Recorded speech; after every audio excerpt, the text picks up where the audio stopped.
Ben Weinman, and Mark Haka, bringing you the content that connects our community. You're watching NonStop Local Montana at 5. Well, folks, we are your NonStop Local election headquarters, and tonight municipal primaries happening in several cities throughout the state. Thanks for joining us, everyone. I'm Ben Weinman. Right now, we'd like to share some of those mayoral primaries that we're going to be tracking this evening. We start in Missoula. 3 mayoral candidates are going to be on the ballot. Those include the incumbent mayor, Andrea Davis, as well as 2 other candidates, Brandy Atanasoff and Sean Nope. Let's go to Kalispell. The city's current mayor, Mark Johnson, is not seeking re-election. The candidates in this primary include Sid Daoud, Ryan Hunter, and Kisa Davison. And let's go to our state's capital. The city's current mayor, Wilmot Collins, not seeking re-election. The candidates in this primary include Emily Dean, Sonda Gaub, Braxton Hudson, Chris Ricardo, and Andy Shurtleff. Ballots are due by 8 p.m. tonight in each one of these cities. We'll share the results of those primaries once they're released up on our website. Head to nonstoplocal.com. And looking ahead a few months from now, the general elections are going to be held November 4th this year across the state and the country. And in Belgrade, 2 bonds that are going to be on November's ballot could impact local public schools. Alex McCollum reporting tonight on how those proposals could potentially shift students from one school to another and create a new elementary school in Belgrade. Our community wants our school setup to be more traditional, which is usually elementary schools have kindergarten through 5th grade, and then a middle school is 6, 7, and 8. In 2019, the Belgrade School District passed a bond to build 2 new elementary schools. They built one, then the pandemic delayed the second. After that, rising building costs required the district to propose a bond in 2024 that would have built the 4th elementary and renovated the middle school at the same time. However, voters rejected it. We went back to the drawing board and shrunk this project down to the tiniest project we could do and still accomplish our goal, which is to move 5th grade from the middle school back to our elementary schools. We're about 140 seats short in our current elementary schools to be able to do that. The district still has $20 million left over from 2019. This new bond would add on $6.6 million to build that new elementary school. There's also an optional $5 million bond to build a gym for that elementary. The new elementary would be about half the size of the others, but would still create the space to move 5th graders down. We've designed the building so that we can add a wing to it when we're ready to build it out to a 500 student school, or not if we don't need to. Superintendent Dee Dee Semerod says for taxpayers, the estimated cost if both bonds pass is about $115 per year for a $600,000 house. The district already owns the property where they plan to build on Frank Road. It's just a matter of whether voters will approve the elementary bond. If the elementary bond passes this November, the goal is to finish construction and open by fall of 2027. Reporting in Belgrade, I'm Alex McCollum, NonStop Local. Alex, appreciate it. Thank you very much. Okay, let's take a break from politics. Talk local weather this evening. Meteorologist Mark Haka joining us tonight, telling us what we can anticipate over the next few days. Quiet night for you, sir, would you say, or no? Not totally quiet. It's going to get busier as the week progresses. Okay. I'm ready. You're prepping now. I am indeed. Okay, I want to bring up something. Sure. I think I said yesterday a place in my home state got 10 inches. 13. That's a lot of rain. Missoula's average precipitation all year is 13 inches. Imagine getting a year's in Missoula in one day. We would take it probably right now, right? Well, we do have a pretty good chance, Ben, in the coming days. Yeah, that's good news. And we are starting, or I am starting to see some showers and thunderstorms popping up on radar. Let's take a look into Missoula. And we have had air quality improvement here. Other parts of the state, not quite as lucky. And I'll get to that a little later. But 76 in Missoula, that's actually near normal. 80 Great Falls. 86 Billings, 83 Glasgow, 77 in Bozeman. So temperatures in eastern and south central Montana are above average. In the west, they are near normal. Here's why we are looking at increasing rain in not only western Montana, but eventually the east as well. Low pressure moving into California and Oregon.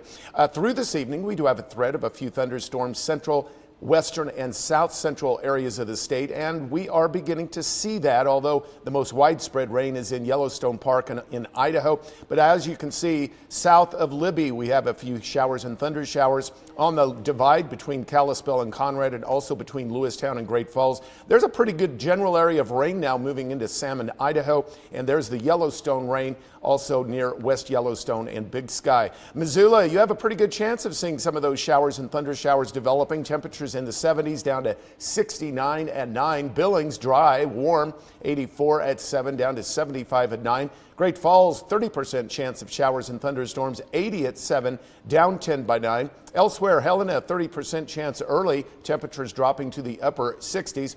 Slight chance in Bozeman, temperatures dropping to the 60s. Sheridan, Wyoming, smoky, temperatures dropping from the upper 70s to upper 60s. I'll be tracking those showers and thunderstorms coming up in a few minutes. Looking forward to it, Mark. Thank you very much. Let's go beyond the big sky tonight. South Korea's top diplomat is here in the United States in the midst of a tense moment for relations between the two countries. Foreign Affairs Minister Chow Hyun is visiting D.C. at a time when about 300 Korean nationals are being detained in the state of Georgia. That's where ICE and other law enforcement raided a Hyundai plant last week. Korean Air says the detainees could start being flown home as early as tomorrow. The raid is reportedly causing outrage throughout South Korea.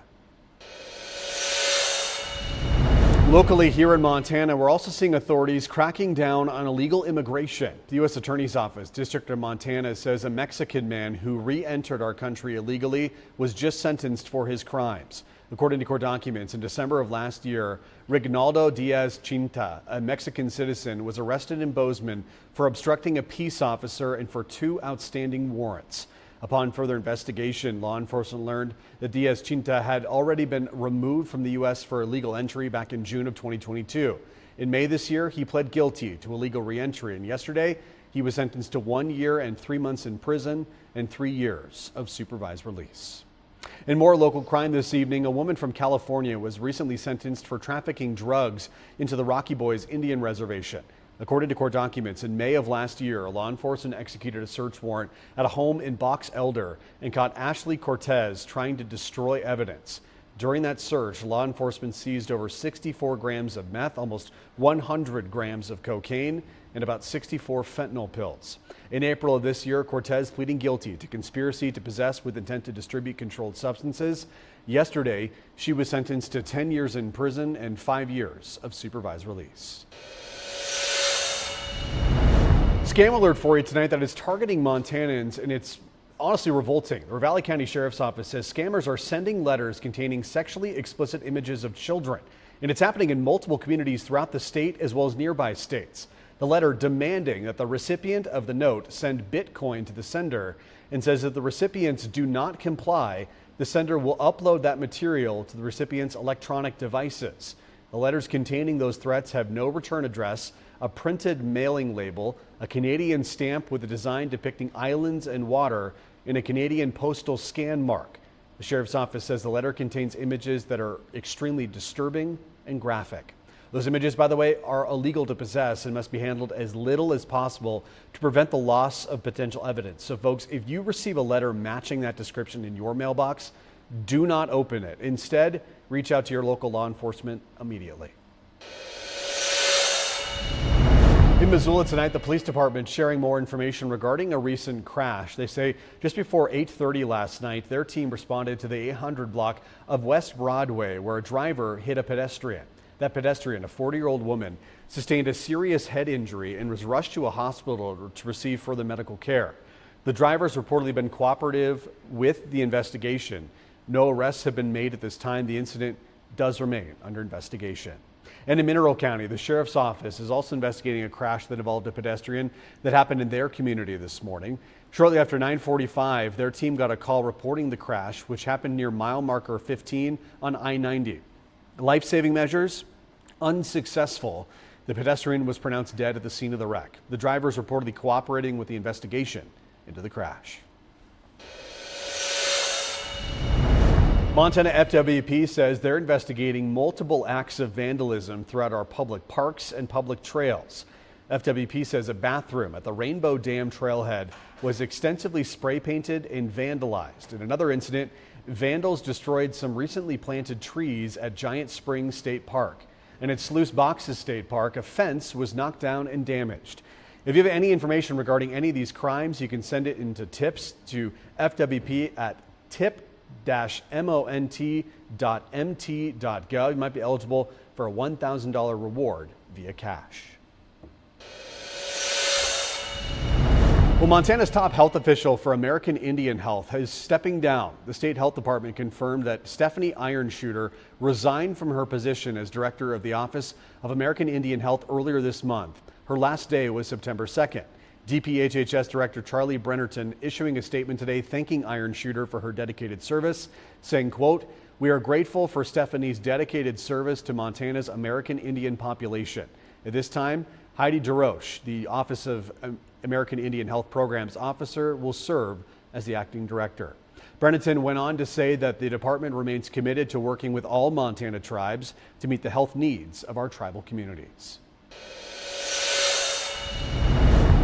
And in Lolo tonight, a new subdivision proposal will go in front of county commissioners this week. And that proposal is being called the Bell Tower subdivision. In that proposal, there's a dedicated 16.71 acre public parkland, including land just behind the site of the old Lolo school. Now, the talks of that new subdivision have sparked discussions with some Lolo residents who want to see a disc golf course return to their community. Ian Alvano joining us on Lolo tonight with a report. Well, Ben, for Lolo residents, they want a space where they can be active. They see an area like the one behind me, which used to have disc golf, and they think to themselves, can we restore this game in our community? And really, it's something that we just have limited active space here, right? And this is a lifetime game. Anyone from any skill level, any age range can come out and do this if they want to. And that's something that we had, and I just want to bring that back. For Pike, a local pro, he says Missoula County has been responsive to these disc golf restoration talks, but he wants to make sure it doesn't get put on the back burner, with others agreeing. And people want to spend their time in Lolo. It's nice being close to Missoula, but we really love Lolo itself, and this was a place a lot of people used to recreate, and it was a real loss when it left. It's tough to get kids outdoors anymore, but this brought people here, and it was good for kids and adults to come together. I asked Missoula County if restoring disc golf at this site was a possibility, and the answer was yes, but there are reasons why it can't happen right away. So we're just really cognizant of not overbearing the site right out of the gate. It's much easier to add uses down the line than it is to take them away. Even though it feels like this project is imminent, it's still pretty far down the line. Bringing disc golf back to Lolo is an issue within land management rather than anything fiscally. For Tyler, he tells me that costs of materials and labor that could be funded by local disc golf groups, by volunteers and nonprofits. He says that the push does not stop. He hopes the topic of disc golf gets brought up at Thursday's county commissioners meeting, where that proposed subdivision will be talked about, because for folks in the Lolo community, they want to see their game return to this spot. Reporting in Lolo, Ian Alvano, NonStop Local. Appreciate your reporting tonight. Thank you very much. Well, happening tonight, an award-winning art installation in Bozeman, known as the Bumblewood Thicket Fairy Village, is now open to visitors. The village can be found at Glen Lake Rotary Park. It opened back on September 5th. It's going to remain there through the 21st. The organization responsible for this display, Random Acts of Silliness, says last year over 19,000 people walked through the village to explore and delight in the scenery. The display is free, doesn't require tickets, and is just trail-based, meaning audience members can walk along the trail and enjoy the scattered performances at their own pace. So if you haven't already paid the fairies in this village a visit, be sure to do so while you still can. Well, folks, busy Tuesday evening, but we are just getting started. Coming up after the break, meteorologist Mark Haker returning, giving you a longer look at the rest of your work week forecast. Plus, the month of September, National Suicide Prevention Month. We'll show you an in-depth look at some of the research into treatment options for suicidal depression. Keep right here, folks. You're watching NonStop Local.